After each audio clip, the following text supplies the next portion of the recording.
بسم اللہ الرحمن الرحیم۔ لاکھوں کروڑوں درود و سلام محمد مصطفیٰ صلی اللہ علیہ وسلم اور آل محمد پر۔ میں ہوں عمر دراز گوندل۔ ہوتا کیا؟ پورا انتظام کیا جاتا ہے، پوری سکیم چلائی جاتی ہے، عمران خان کو ایک موقع ملتا ہے ہر چیز کو اڑا کے رکھ دیتا ہے۔ اب آپ کہیں گے میں کیا بات کر رہا ہوں؟ آج سارا دن ٹی وی سکرینوں کے اوپر ہر جگہ کے اوپر لائیو دکھایا گیا۔ کیا لائیو یہ دکھایا گیا کہ جی نواز شریف جو ہے وہ چودھری شجاعت حسین سے ملنے کے لیے آ گئے ہیں، ملاقات ہو گئی ہے جی، یہ سیٹیں مانگ لی ہیں کاف لیگ نے، تو مسلم لیگ نون نے کہا ہے کہ 2 قومی اسمبلی کی، ایک سالک والی اور ایک طارق بشیر چیمہ والی، اور 3 صوبائی اسمبلی کی سیٹوں پہ ہم آپ کے ساتھ سیٹ ایڈجسٹمنٹ کریں گے اور ہم آپ کے مقابلے میں امیدوار کھڑا نہیں کریں گے۔ ٹھیک ہے، آپ کا امیدوار نہیں ہوگا، باقی امیدوار تو ہوں گے۔ اچھا، یہ ساری باتیں ہوئیں، اس کو ایک موقع ملا، جیتے پھیر دی۔ اور دلچسپ بات کیا ہے، آج ٹی وی والے کہہ رہے تھے کہ نواز شریف کی اور چودھری برادران کی ملاقات نہیں، اب چودھری برادران نہیں، چودھری شجاعت کی ملاقات، کیونکہ چودھری برادران تقسیم ہو چکے ہیں۔ چودھری پرویز الہی شامل نہیں ہے، مورس الہی صاحب شامل نہیں ہے۔ عمران خان نے کیا کیا؟ دیکھیں، آپ کیا کرتے ہیں سیاست کے اندر، ٹائمنگ بڑی امپورٹنٹ ہوتی ہے، آپ کا فیصلہ، آپ کا جسچر، آپ کہتے کیا۔ ادھر ملاقات ہوتی ہے، ملاقات کے بعد مسلم لیگ نون فوٹیج جاری کرتی ہے، ٹی وی کے اوپر تبصرے ہوتے ہیں، سب کچھ ہوتا ہے۔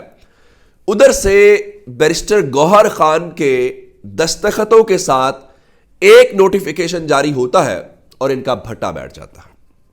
وہ کیا جواب یہ دیا جاتا ہے کہ آپ چودھری شجاعت والی سیٹیں لے جائیں، چودھری پرویز الہی پاکستان تحریک انصاف کے صدر ہیں، ٹکٹس کس کی مرضی سے ہوں گے؟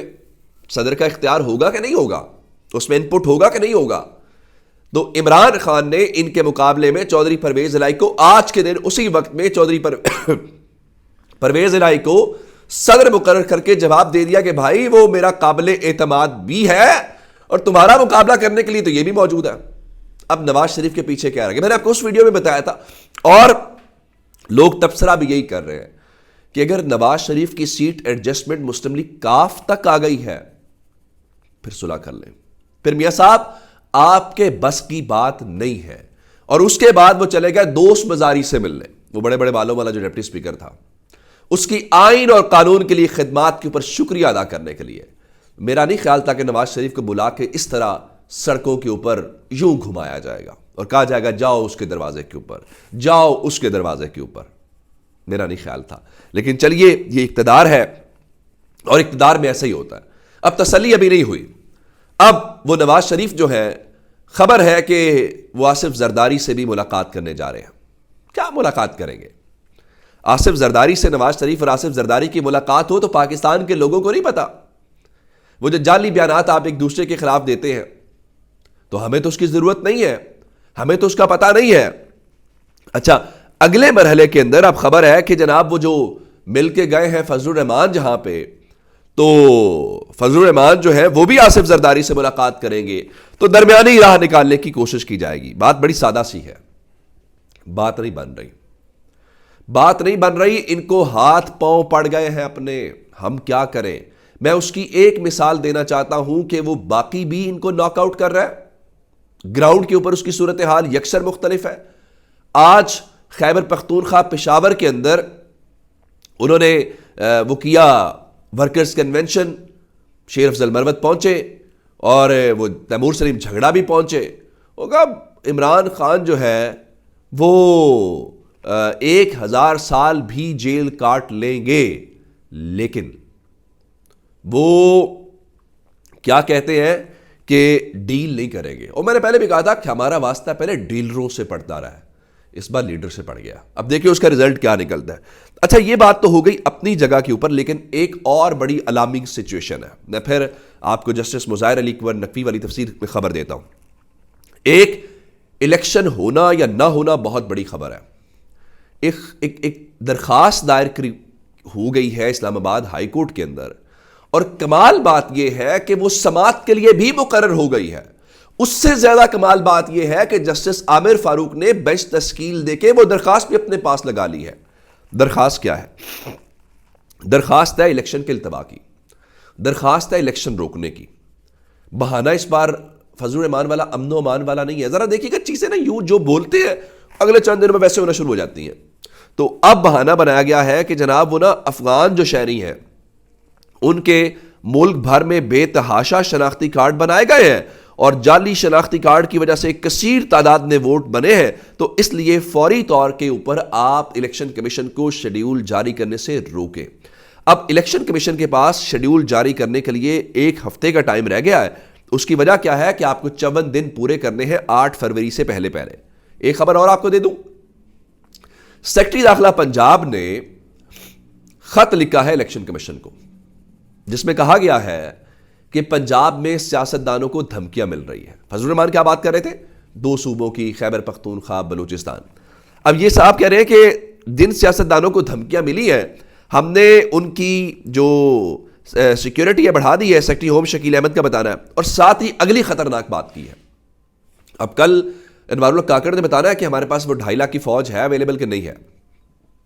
پنجاب کا سیکرٹری داخلہ یہ کہہ رہے الیکشن کمیشن کو خط میں، عام انتخابات کے لیے پنجاب کے پاس مطلوبہ پولیس نہیں ہے۔ پنجاب کے پاس انتخابات کے لیے مطلوبہ پولیس سے صرف نصف پولیس موجود ہے۔ اب اس کو ملا لیں فضل الرحمان کے بیان کو، پھر جس عامر فاروق کے سامنے درخواست کا آنا، درخواست کے فوراً بعد اس کا مقرر ہو جانا، پھر سیکرٹری داخلہ کا جو ہے وہ فوری طور پہ کہنا۔ لیکن پاکستان تحریک انصاف ڈٹ کے کھڑی ہے، وہ کہہ رہے جی تحریک انصاف نے انتخابات کے التوا کی کوششوں کو مکمل طور پہ مسترد کر دیا ہے۔ ملک کو بحران سے نکالنے کے لیے عوام کے ووٹ کو فیصلہ کن حیثیت دینا اور آزادانہ و منصفانہ انتخاب کا انعقاد ناگزیر ضرورت ہے۔ عمران خان بار بار کہہ رہا ہے کہ دیکھیے الیکشنز کروائیے، عوام کو موقع دیجئے، لیکن لگتا یہ ہے کہ اس وقت تحریک انصاف کہہ رہی ہے کہ منظم کوششیں ہو رہی ہیں۔ اور منظم کوششیں کیوں ہیں؟ جس طرح آج پشاور کے اندر ایک بار پھر جلسہ ہوا اور اس جلسے کے اندر جو لوگوں کی تعداد ہے، اور اندر تو جو تھا وہ تھا، اس سے زیادہ لوگ تو باہر تھے۔ اچھا یہ درخواستیں دے رہے ہیں، چیزیں کریں الیکشن التوا کی۔ تحریک انصاف نے بھی لاہور ہائی کورٹ سے آج رجوع کیا۔ تحریک انصاف نے لاہور ہائی کورٹ کو کہا ہے کہ یہ جو الیکشن کمیشن ریٹرننگ افسران بیوروکریسی میں سے لے رہا ہے، یہ بیوروکریسی تو حکومت کی ماتحت ہوگی، یہ تو وہی کرے گی جو حکومت اس کو کہے گی، ترقیاں نہیں لینی ان افسروں نے۔ تو آپ اس کو چیلنج کو اس اقدام کو روکیں اور عدلیہ سے کریں۔ عدلیہ میں اپنا معاملہ چل رہا ہے۔ اب آپ کہیں گے کیسے؟ میں بتا دیتا ہوں آپ کو۔ جسٹس مظاہر علی اکبر نقوی نے سپریم جوڈیشل کونسل کی کارروائی کو چیلنج کیا، ایک اور آئینی درخواست دائر کی کہ میری سماعت جلدی کریں، لیکن وہ جسٹس قاضی فائز عیسیٰ صاحب جو اپنے دور میں سپریم جوڈیشل کونسل کی کارروائی عدالت میں لے آئے تھے، وہ قاضی فائز عیسیٰ صاحب جو ہمیں پریکٹس اینڈ پروسیجر ایکٹ کے اوپر ہم نے لائیو دیکھا، ہم نے لائیو سنا، اب آج جسٹس مظاہر علی اکبر نقوی نے یوں یارکر مار کے کلین بولڈ کر دیا۔ کیسے؟ انہوں نے آج اپنی درخواستیں مقرر کرنے کے لیے خط لکھا ہے 3 رکنی کمیٹی کو جو ان معاملات کو دیکھتی ہے، اور ان سے یہ کہا ہے کہ بغیر کسی مزید تاخیر کے دائر کردہ آئینی پٹیشنز کو سماعت کے لیے مقرر کیا جائے۔ حیران کن بات ہے کہ طے شدہ وقت گزر جانے کے باوجود کسی بھی درخواست کو نمبر نہیں لگایا گیا۔ اگر مزید تاخیر کی جاتی ہے تو یہ میرے خلاف تعصب ہوگا۔ اب جسٹس قاضی فائز عیسیٰ صاحب اپنے طے کردہ اصولوں کے اوپر صرف عمل درآمد کر لیں۔ باقی خیر، اپنا بہت سا خیال رکھیے گا۔ خدا حافظ۔